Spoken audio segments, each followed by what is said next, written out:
आज हम लोग subtraction and resolution of vectors पढ़ेंगे। सब्ट्रैक्शन का मतलब दो सदिशों को कैसे घटाएंगे और रिजोल्यूशन का मतलब कि सदिशों को उसके घटकों के रूप में कैसे व्यक्त करेंगे, कंपोनेंट्स के रूप में कैसे व्यक्त करेंगे। सबसे पहले पढ़ते हैं हम लोग कैसे घटाएंगे। सब्ट्रैक्शन ऑफ वेक्टर, सदिशों का घटाव। एक सदिश में से दूसरे सदिश को घटाने का अर्थ है पहले सदिश में दूसरे सदिश का विपरीत सदिश को ऐड करना। देखिए, घटाने का मतलब क्या होता है? ऐड करना। जैसे 2 - 2 इक्वल टू 2 प्लस ब्रैकेट में -2। तो a माइनस बी, a में से b को घटाना है का अर्थ हुआ a प्लस माइनस बी। यहाँ वेक्टर में माइनस होने का मतलब विपरीत हो जाना होता है। मतलब अब वेक्टर ए में हमको किसे घटाना है? बी को नहीं घटाना है। बी परिमाण वही है लेकिन दिशा विपरीत। उस वेक्टर को ए में ऐड करना है। तो घटाने का मतलब क्या हुआ कि किसी सदिश में अगर दूसरे सदिश को घटाना है, मतलब पहले सदिश में दूसरे सदिश के विपरीत वेक्टर को, विपरीत सदिश को हमें ऐड करना है। तो इस चीज़ को यहाँ पे ध्यान देना है कि a minus B equal to a plus minus B. Minus चिन्ह वेक्टर में दिशा को प्रदर्शित करता है। माइनस होने का मतलब कि डायरेक्शन अपोजिट हो गया। जैसे वेक्टर a है माइनस वेक्टर b, b की दिशा ये है, a की दिशा ये है, b की दिशा ये है, equal to vector a plus, अब b माइनस बी किधर होगा? तो b के विपरीत दिशा में, तो माइनस बी। इन दोनों को जोड़ना है। तो ट्रायंगल नियम में क्या करते हैं कि वेक्टर a के हेड पर इसके b माइनस बी के टेल को रखेंगे। a के हेड पर b के टेल को रखा और a के टेल से b के हेड को मिलाने वाला जो है वही क्या होगा? रिजल्टेंट होगा, r होगा। तो r equal to a minus B. इस तरह ट्रायंगल लॉ का उपयोग करके हम लोगों ने, मतलब एडिशन ही है, एडिशन है विपरीत वेक्टर का। पहले लोग्राम लॉ में कैसे समझेंगे? देखिए, वेक्टर a है, वेक्टर b है। वेक्टर a तो माइनस बी किधर होगा? विपरीत दिशा में, ये माइनस बी है। अब क्या करते हैं पहले लोग्राम लॉ में? a के टेल और b माइनस बी के टेल को एक जगह रखेंगे। एक जगह रखा, फिर इन दोनों को आसन्न भुजा मान के एक समांतर चतुर्भुज बनाएंगे और दोनों का टेल जहाँ पे था, टेल से सामने वाला शीर्ष जो होगा वही होगा आपका r। यही है ना? अगर a और b के बीच एंगल थीटा है तो b और a और माइनस b के बीच एंगल कितना होगा? 180 माइनस थीटा। तो थीटा के जगह जो फॉर्मूला था उसमें 180 माइनस थीटा रखना पड़ेगा।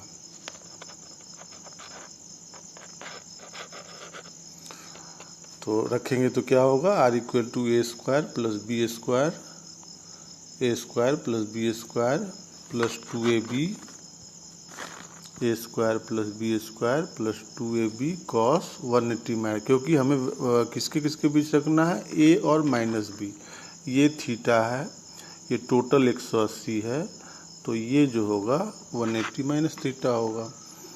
तो और कॉस 180 माइनस थीटा कितना होता है? -1। तो a square plus B square minus 2ab cos theta. ये r निकल गया। r का मतलब किसका है? a minus B. और वो जो उस समय पहले लोग्राम लॉ में एडिशन में जो निकाले थे फॉर्मूला क्या था? tan alpha equal to b sine theta by a plus b cos theta. तो यहाँ पे कॉस 180 माइनस थीटा रखेंगे तो माइनस आ जाएगा, इसलिए यहाँ माइनस आ गया। तो ये घटाना जोड़ना लगभग एक ही चीज़ है, एक ही नियम है, केवल आपका देख रहे हैं एंगल बदल जा रहा है। वहाँ थीटा होता है, यहाँ पे 180 माइनस थीटा हो जाता है। अब इसमें स्पेशल केसेस देख सकते हैं कि दो वेक्टर a और b समान दिशा में है। समान दिशा में तो थीटा 0 होगा। थीटा 0 होगा तो r कितना होगा? a square plus B square minus 2ab cos theta cos 0 1 होता है, तो a square plus B square minus 2ab, और ये कितना होगा a minus B. a minus B में फिर वही बात, a माइनस बी या b माइनस से दोनों हो सकता है, और थीटा क्या होगा, थीटा अल्फा क्या होगा, तो 0 होगा, मतलब उसी दिशा। आर भी जो है ए की दिशा में होगा या बी की दिशा में होगा, जो बड़ा होगा उसकी दिशा में, और दोनों की दिशा तो बराबर ही।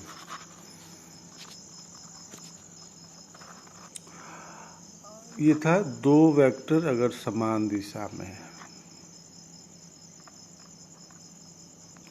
अब अगर ए और बी विपरीत दिशा में हो तो थीटा क्या होगा, 180 डिग्री होगा। तो फॉर्मूला में रखेंगे cos 180 degree, cos 180 -1 minus minus plus, तो ए स्क्वायर प्लस बी स्क्वायर ए प्लस बी। मतलब दो सदिश अगर विपरीत दिशा में हैं तो उसको ऐड करने पर उनका परिमाण दोनों के परिमाणों के योग के बराबर होगा, r = a प्लस बी। और टेन अल्फा फिर वहाँ पे रखें cos 180 फॉर्मूला में, cos 180 क्या कहते हैं, cos 180 कितना होता है, साइन 180 कितना होता है, 0 होता है, इसलिए 0 होगा, अल्फा भी 0 होगा।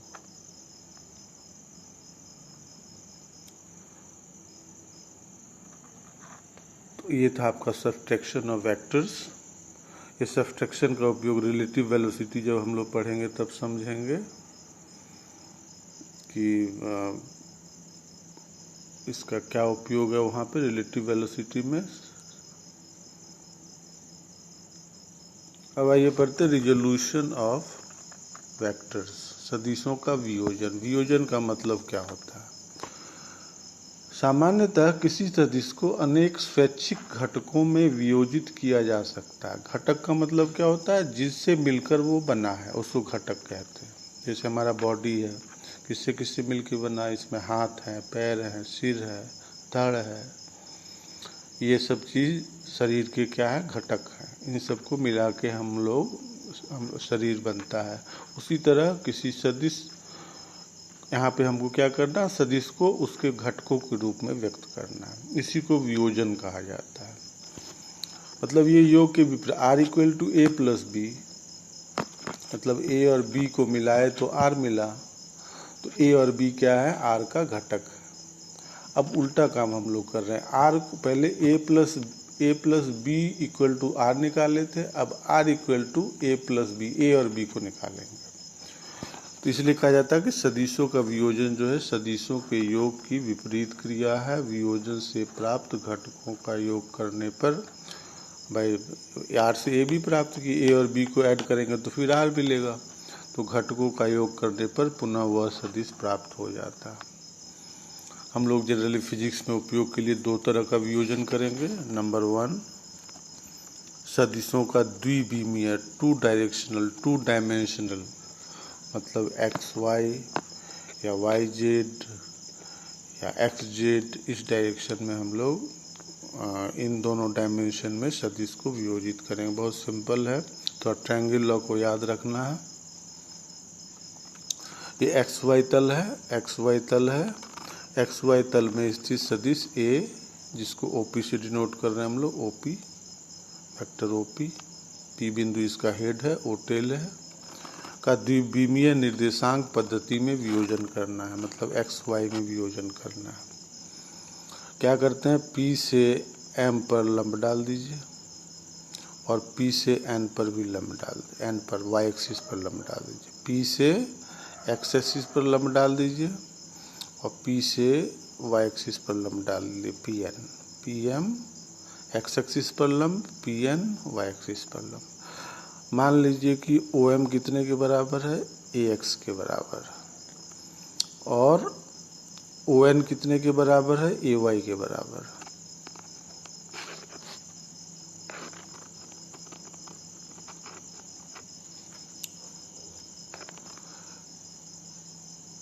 PM, तो PM भी कितने के बराबर होगा, चूंकि AY है तो ये भी AY होगा, ठीक है, और ये तो AX है ही।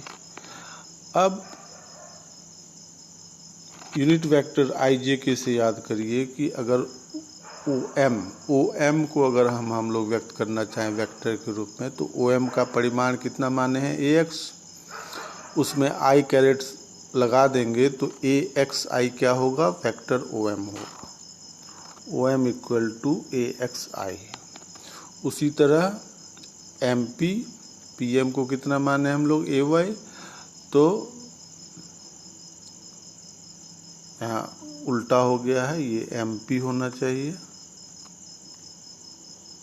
एम पी लिख लीजिए यहाँ पे, M P equal to A Y J, M P equal to A, चूँकि इसका परिमाण कितना है ए वाई और इस दिशा में यूनिट वेक्टर कौन है जे, तो ए वाई जे।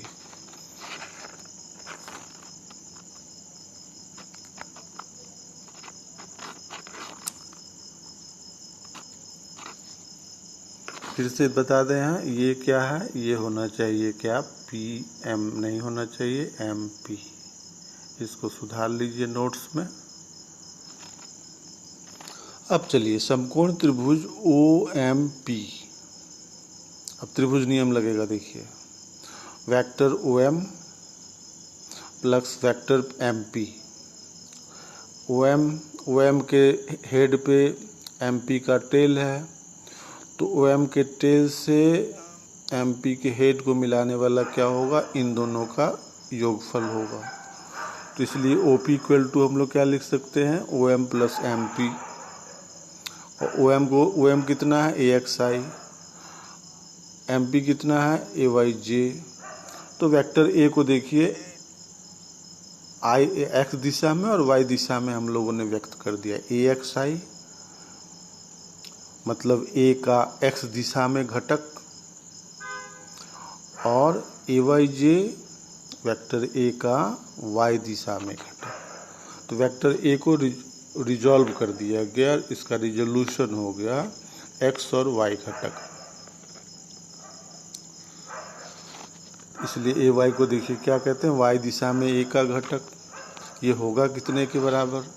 तो इस ट्रायंगल को देखिए, इस ट्रायंगल को, इस ट्रायंगल में इसको बड़ा सा बनाते हैं हम, ये एम पी है,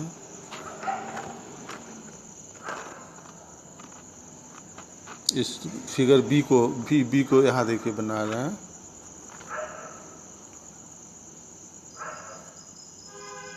ये एंगल थीटा है, ये ए है, ठीक है, ये ए वाई है और ये ए एक्स, ठीक। ये एंगल थीटा है, तो ये क्या हुआ, कर्ण हुआ, ये आधार हुआ और ये क्या हुआ, लंब हुआ, ठीक। ये ए एक्स है और ये ए वाई है, तो साइन थीटा कितना होगा, साइन थीटा होगा आपका P by H, A Y by A, इसलिए ए वाई कितना होगा, ए साइन थीटा। उसी तरह कॉस थीटा कितना होगा, कॉस थीटा कितना होगा,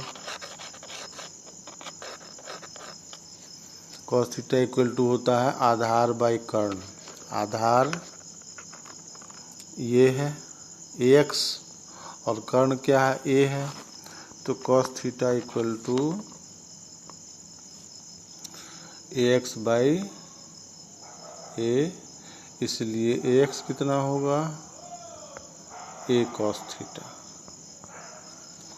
मतलब इस वेक्टर का वाई घटक, अगर ये एंगल थीटा है तो ए साइन थीटा और ये क्या है, ए कॉस थीटा। इसी को हमने लिखा है यहाँ पे देखिए,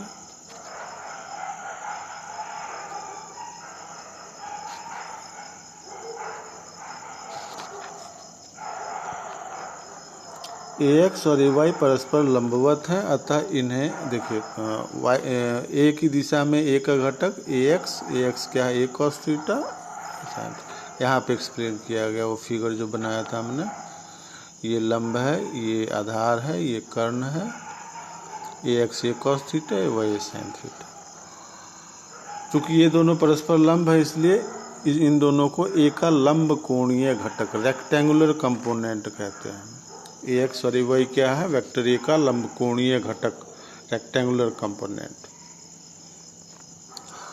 अब ओएमपी में देखिए, ये ए एक्स है, ये ए वाई है, वेक्टर है तब ये लगाए हैं, परिमाण तो ए वाई ए एक्स है और ये क्या है? ए है ना।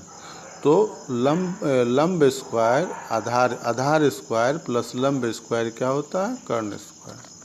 तो A X square plus A Y square, तो ए एक्स का वैल्यू कितना है? ए कॉस थीटा का होल स्क्वायर, ए वाई कितना है? ए साइन थीटा तो whole square, A square sine square theta plus cos square theta, sine square theta plus cos square theta होता है 1, इसीलिए ए स्क्वायर केवल होगा। मतलब ए स्क्वायर किसके बराबर है? A X square plus A Y square.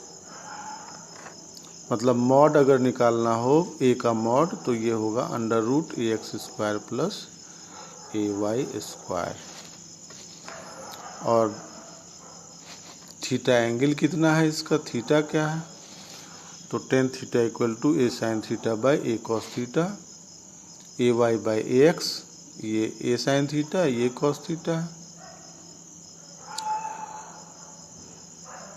ये कैंसिल होके टेन थीटा हो ही गया, A Y by A X theta इस फार्मूला से निकलेगा। इन दोनों सूत्रों की सहायता से अगर कोई सदिश समकोणीय घटकों के रूप में व्यक्त हो तो उसका परिमाण एवं दिशा प्राप्त किया जा सकता है।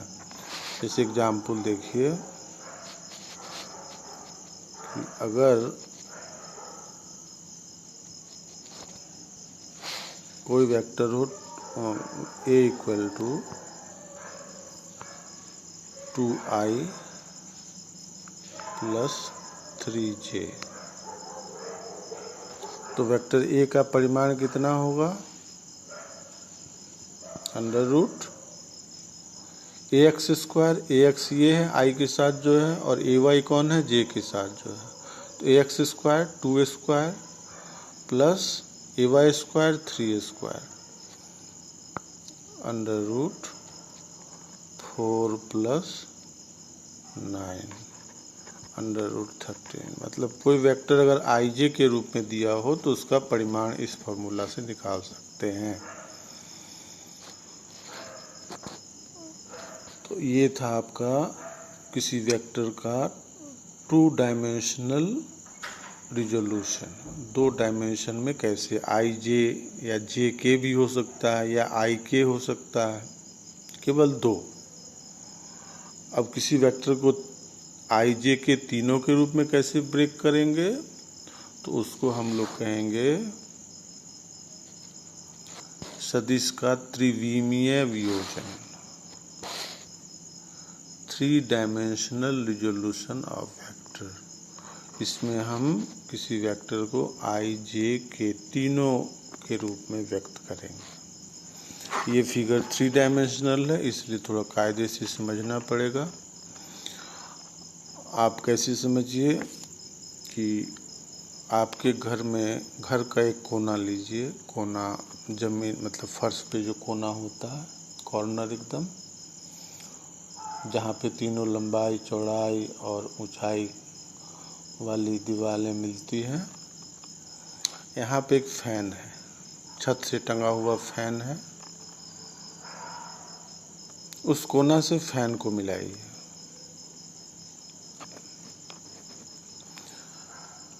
ये लंबाई है, लंबाई वाली दीवार है, ये चौड़ाई वाली दीवार है, नहीं ऊंचाई वाली दीवार है, और ये आपका चौड़ाई वाली दीवार है। मतलब ये आपका फर्श, पंखा टंगा हुआ है छत से कहीं पे, यहाँ से पंखा को मिला दीजिए। थोड़ा सा इमेजिन करिए, वो उसको माना हमने वेक्टर ए, नाम दिया वेक्टर ओपी। ओपी को ब्रेक करना है एक्स घटक में, वाई घटक में और जेड घटक में। ठीक है। अब पंखे से जस्ट नीचे की ओर सीधी लाइन अगर ड्रॉ किया जाए तो फर्श पे आएगा। ये एम पे देखिए मिल रहा है, फिर से समझिए।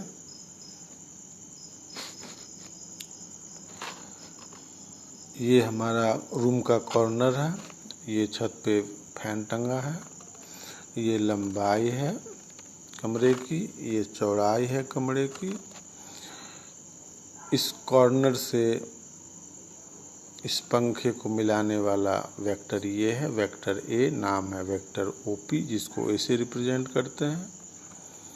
ठीक है, फिर पी से क्या किया, पी से क्षैतिज दिशा में जो ऊंचाई वाला दीवार है वहाँ पे एक लंब डाला, पीएस लंब है, ये 90 डिग्री बना रहा है। और पंखा से ठीक नीचे फर्श पर ये पीएम लंब डाला। ठीक है, फिर जहाँ पे नीचे लाइन जहाँ पे फर्श को टच कर रहा है पी से एम पर आने वाली लाइन, वहाँ से हमने मिलाया किसको, सीधा वहाँ से लंब खींचा लंबाई वाली दीवार पे। ये यहाँ पे टेढ़ा दिखाना पड़ रहा, वो एक्चुअली सोचेंगे तो वो सीधा होगा। और फिर चौड़ाई वाली दीवार पे, और वेक्टर ए इसके साथ एक्स एक्सिस के साथ अल्फा कोण बना रहा है, वाई एक्सिस के साथ बीटा कोण बना रहा है, और जेड एक्सिस के साथ मतलब लंबाई के साथ अल्फा, ऊंचाई के साथ बीटा, जो मिलाने वाली रेखा है कोना से फैन को, और इसके साथ गामा। तो ये समझाने के लिए था। तो ओवरऑल क्या है, वेक्टर ओपी है पी से, इसको क्या देखिए, ये एक्स और क्यू है जो फर्श था आपका, तो ये इसको एक्स एक्सिस और जेड एक्सिस से रिप्रेजेंट करते हैं, इसलिए इस प्लेन को कहते हैं, ये जो सतह है फर्श जो है वो एक्स जेड प्लेन है। उसी को लिखा है हमने। पीएम क्या है, ए के हेड से, पीएम क्या है, ए के हेड, पीएम देखिए फिगर में, ए के हेड से, हेड पी से एक्स जेड तल पर लंब, जो हमने बोला फर्श पर लंब, वो फर्श क्या है, एक्स जेड तल है। और पीएस क्या है, पीएस ए के हेड पी से वाई अक्ष पर लंब, मतलब ऊंचाई वाले दीवार पर लंब। अब इसको थोड़ा सा और क्लियर कर ले फिगर को, तब फिर देखते हैं। त्रिभुज ओएमपी में, ओएमपी देखिए ध्यान से फिगर में, थोड़ा सा ध्यान देना है यहाँ पर। ओएमपी ध्यान देना है, ये 90 डिग्री है, मतलब समकोण त्रिभुज है। त्रिभुज नियम से वेक्टर ओएम, ओएम के एम हेड पे, एमपी का क्या है, टेल है, तो ओ के टेल से, ओ से पी को मिलाने वाला क्या होगा, ओ एम, और एम पी का परिणामी होगा। तो हम लोग लिख सकते हैं vector O P equal to O M plus M P. ठीक, लेकिन ओ एम भी जो है, ओ एम भी किसी का परिणामी है। किसका परिणामी है, तो त्रिभुज ओ एन एम से, ओ एन एम देखिए ये भी लंब है, मतलब ये भी समकोण त्रिभुज है, जिसमें ये समकोण है। त्रिभुज ओ एन एम ये 90 डिग्री, क्योंकि ये इस पे लंब है। तो इस त्रिभुज में भी देखिए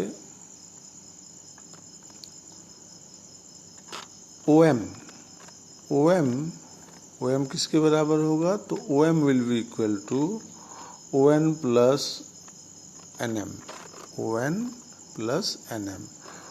इसके देखिए हेड पे NM का टेल है, तो इसके टेल से इसके हेड को मिलाने वाला क्या होगा, इन दोनों का इसका परिणामी होगा, इसलिए लिखा OM equal to ON plus NM। तो इसमें OP का मान OM का मान रख दिया जाए, OM, तो OP equal to ON plus NM plus MP, OP equal to ON plus NM plus MP।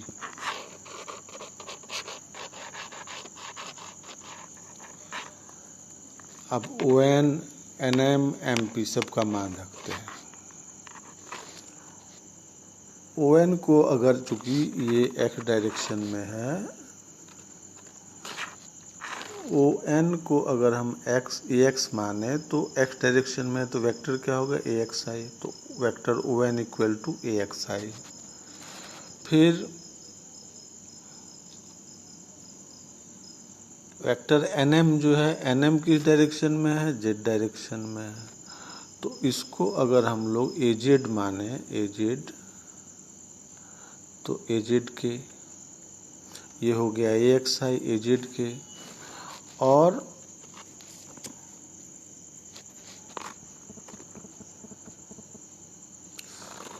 A Z के हो गया, और फिर ओ एन हो गया ए एक्स आई, ओ एन हो गया ए एक्स आई, एन एम हो गया ए जेड के, और एम पी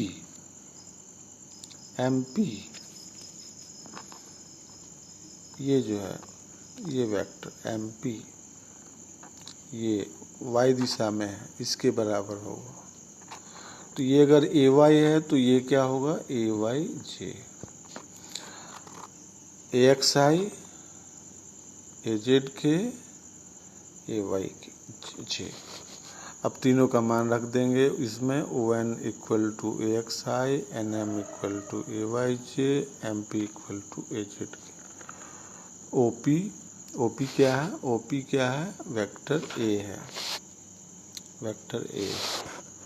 तो A equal to A X I plus A Y J plus A Z K. इस तरह देखिए वेक्टर ए को हम लोगों ने आई जे के रूप में लिख दिया। इसी को कहते हैं 3 डायमेंशनल रिजोल्यूशन। अब इसका परिमाण कितना होगा, तो उसी तरह सेम तरीके से होगा। सदिश ए का परिमाण घटकों के रूप में, तो त्रिभुज OMP में देखिए, समकोण त्रिभुज, ध्यान रखना दिख नहीं रहा लेकिन है, OMP में ये क्या है आपका, ये देखिए, ये लंब है, ये आधार है, ये कर्ण है, क्योंकि ये 90 डिग्री है ना, इसलिए ए स्क्वायर इक्वल टू क्या होगा, OM square plus MP square. OP square equal to OM square plus MP square, हुआ कि नहीं। OP square equal to OM square, OP square equal to OM square plus MP square. लेकिन ONP में, क्योंकि OM का direct value नहीं पता हम लोग को, ये AZ है, ये AX है, ये है, लेकिन ये तो पता है नहीं, तो इसको व्यक्त करना पड़ेगा। तो त्रिभुज ONP में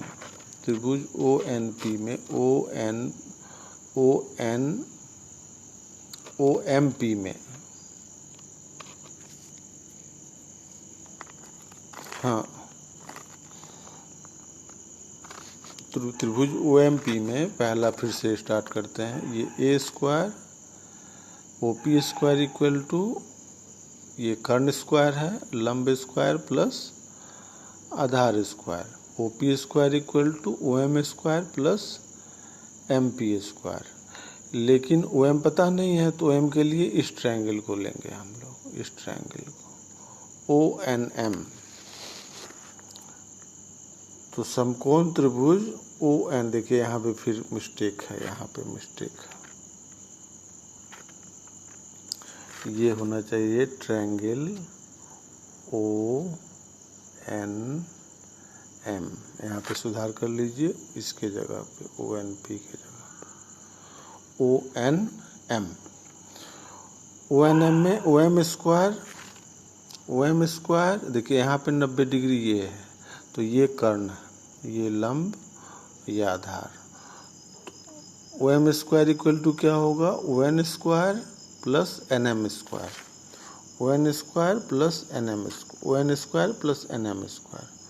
अब इस OM स्क्वायर का यहाँ पे वैल्यू रख देंगे, तो क्या होगा, OP square equal to ON square plus NM square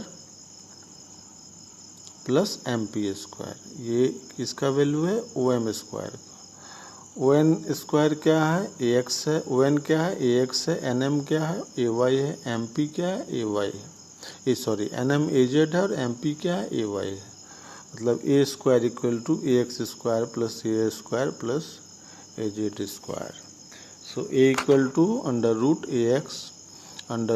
AX square plus AY square plus AZ square. उसी तरह का है, वहाँ 2 था तो केवल ax² प्लस a² का अंडर रूट था, यहाँ 3 है तो तीनों, मतलब सेम फॉर्मूला है।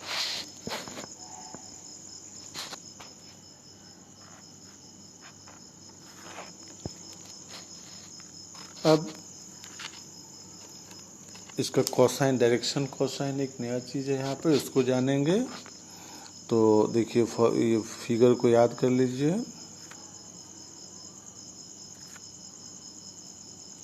ये वेक्टर ए था, X axis, Y axis, Z axis. अगर वेक्टर ए इसके साथ एक्स एक्सिस के साथ अल्फा, वाई एक्सिस के साथ बीटा और जेड एक्सिस के साथ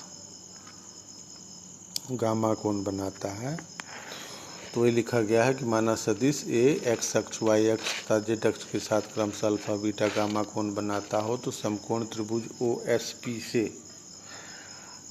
OSP कौन था? OSP देखिए यहाँ से ये P था, ये O था, यहाँ से वाई एक्सिस पर जो लंब डाला था OSP इस ट्रायंगल में, ये कितना है? बीटा है। तो कॉस बीटा कितना होगा? कॉस बीटा ये 90 डिग्री है तो ये आधार हो गया, ये लंब हो गया, ये कर्ण हो गया। कर्ण कितना है? A। और ये कितना है आपका? AY है। और ये कितना है आपका? ठीक, तो cos beta equal to AY क्या होगा? कॉस बीटा ये बीटा, कॉस बीटा ये आधार है, ये कर्ण है, ये लंब है। कॉस बीटा इक्वल टू आधार बाई कर्ण। आधार क्या है? AY है और ये कितना है? A है, तो AY बाई A। इसी तरह कॉस अल्फा क्या होगा? AX by A। Cos gamma क्या होगा? AZ by A। ठीक, तो कॉस अल्फा, कॉस बीटा और कॉस गामा को ही वेक्टर ए का डायरेक्शन कोसाइन कहते हैं, जिसका वैल्यू यहाँ देखिए, cos alpha this much, cos gamma this much, cos beta this much. Cos alpha, cos beta, cos gamma सदिश ए को दिक् कोज्जाएं कहलाती हैं, डायरेक्शन कोसाइन। इन तीनों को अगर स्क्वायर करके ऐड करते हैं तो 1 आता है। इसको सिद्ध करना, मतलब ये वैल्यू का यूज हम लोग करते हैं, परीक्षा में सिद्ध करने के लिए भी पूछा जाता है। तो cos square alpha plus cos square beta equal to cos square gamma, value रख दिया जाए। Cos alpha, cos beta, cos gamma तीनों का वैल्यू है ax² by mod A square, this तीनों में A mod A square common है तो ax² plus ay² plus az²। और इसका वैल्यू अभी पिछले पेज पे हम लोग निकाले हैं, कितना है? मॉड ए स्क्वायर, नीचे भी मॉड ए स्क्वायर, कैंसिल हो गया, कितना हुआ? 1। तो cos square alpha plus cos square beta plus cos square gamma equal to 1। इस फॉर्मूले का डायरेक्ट भी यूज करते हैं हम लोग। अब इसी के आधार पे पूछा जाता है, क्वेश्चन आएगा आपको, prove that sine square alpha plus sine square beta plus sine square gamma equal to 2। ये सिद्ध करने के लिए पूछेगा। कैसे होगा सिद्ध? बहुत आसान है, देखिए। Sine square alpha plus sine square beta plus sine square gamma, तो साइन को कॉस में कैसे व्यक्त करते हैं? Sine 1 minus cos square alpha. Sine square beta क्या होगा? 1 minus cos square beta. Sine square gamma क्या होगा? 1 minus cos square gamma. 1 plus 1 plus 1 3 minus, सब में देखिए माइनस से माइनस कॉमन लिया, cos square alpha plus cos square beta plus cos square gamma, लेकिन इसका वैल्यू 1 होता है तो यहाँ 1 रख दिया, तो 3 माइनस 1 2। ये सिद्ध करना, ये क्वेश्चन है, समझिए। इतना पढ़ने का मतलब ओवरऑल यही है फिजिक्स में कि कोई भी बिंदु P है, इसका अगर कोऑर्डिनेट x y z है, मतलब x एक्सिस पर ये x दूरी पर है, y एक्सिस पर y दूरी पर है, z एक्सिस पर z दूरी पर है, और वेक्टर OP, वेक्टर R इसके सदिश, इसकी स्थिति को व्यक्त करता है, तो किसी बिंदु P x y z की स्थिति सदिश जो वेक्टर स्थिति को व्यक्त करता है उसको पोजीशन वेक्टर कहते हैं। OP equal to R equal to xi y J Z के रूप में व्यक्त किया जाता है। तो अगर दिया रहेगा किसी का पोजीशन वेक्टर तो उसका परिमाण हम लोग इस फॉर्मूला से निकाल लेंगे। Mod R equal to under root ax square plus Y square plus Z square. अगर केवल दो ही रहेगा, केवल एक्स वाई रहेगा, X I plus Y J, X I plus Y J, तो इस तरह लिखा रहेगा। तो vector R equal to under root X square plus Y square और टेन थीटा कितना होगा Y by X tan theta. तो इस तरह हम लोगों ने वेक्टर को 2 डायमेंशन और 3 डायमेंशन रिजॉल्व किया, कंपोनेंट के रूप में लिखा। जो ब्रेक करके मिलता है वो कंपोनेंट कहलाता है। जिस दिशा में होता है, एक्स दिशा में तो एक्स कंपोनेंट, वाई दिशा में वाई कंपोनेंट, जेड दिशा में जेड कंपोनेंट। आई जे के रूप में हम लोग उसको दिखाते हैं। मेनली पोजीशन वेक्टर जो भी बताया सदिश, इसके अगर इस रूप में पोजीशन वेक्टर हो तो एक्चुअल पोजीशन आप यहाँ से जान सकते हैं। आज के लिए बस इतना ही। वीडियो में कहीं कुछ समझ में ना आए तो उसमें कमेंट सेक्शन में ज़रूर लिखिए। लाइक बटन को दबाइए, चैनल को सब्सक्राइब करिए और क्या कहते हैं,